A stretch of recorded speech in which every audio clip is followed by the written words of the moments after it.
there has been a very brave collection of nurses in the Darlington area who have been fighting alone and against their hospital management over some chap who actually changed gender and wanted to change in their changing rooms. They've won. They have won. A great supporter of those nurses is Sharron Davies. She's on the line. How are you, Sharron? I'm really well. How are you? And is your studio nice and air conditioned, or is it hot like my house? Well, exactly, nice and cool. Actually, my house, 28 degrees when I left this morning at 10 to 8. Anyway, that's not the point. This must be a great moment today, Sharron, for you. Yeah, absolutely. I mean, I think it's a great moment for the nurses. You know, they have done this for the silent majority who feel very intimidated, who feel like they've not been allowed to have a voice. You know, the nurses' unions have been absolutely useless at supporting them. They've had to go out and crowdfund and get external help to do this. And the thing that's ridiculous is that this has cost their local trust. In the end, it will cost their local trust over £1 million to try to put one man in a woman's changing room.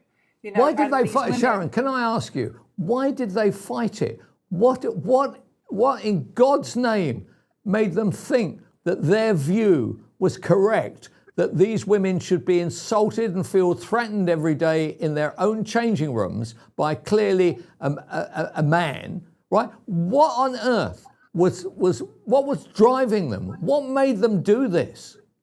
Kevin, you're going to have to ask them that, because honestly, no one with any common sense understands why we're in the situation we're in. You know, no one will understand why it's okay to put men in women's sport and think that that's perfectly fair. And obviously, you know, I've been fighting that for a long time, and it's a battle we're slowly winning. But how do we ever get to that place in the first place where someone can just self-identify as something they are not, and then just enter, you know, a category or a changing room that's not relevant to them? You know, we have to base laws and categories in sport and change rooms and bathrooms on reality. We cannot possibly start making laws based on self-professed feelings. You know, because really, what is the difference between someone saying, look, I feel like a woman, which they have no idea really what a woman feels like, because they're not one. They feel what they think a woman might feel like. And it always seems to be a sexual stereotype that they are portraying. But what's the difference between someone saying, well, I feel 20 years older, give me my pension.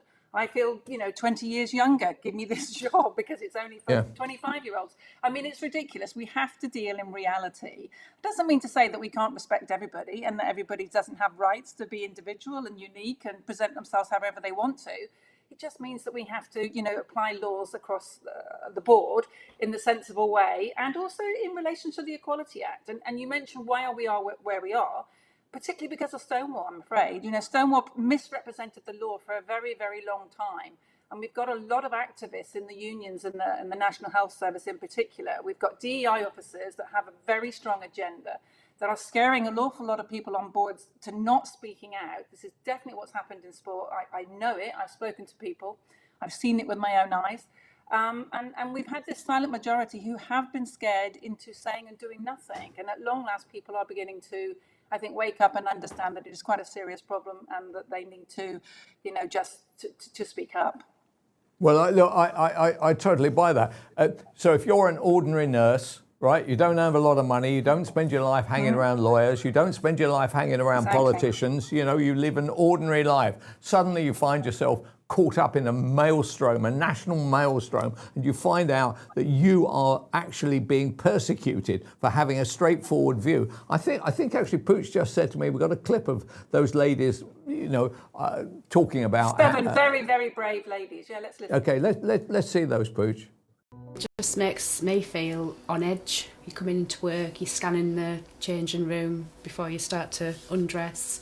It's just uncomfortable, very uncomfortable. It's disgraceful that nurses are ending up in tears prior to their shift. I mean, we are there to be an emotional support for our patients who are about to undergo surgery. And it's very difficult to do that if you're in a state of distress from having to change in front of a male.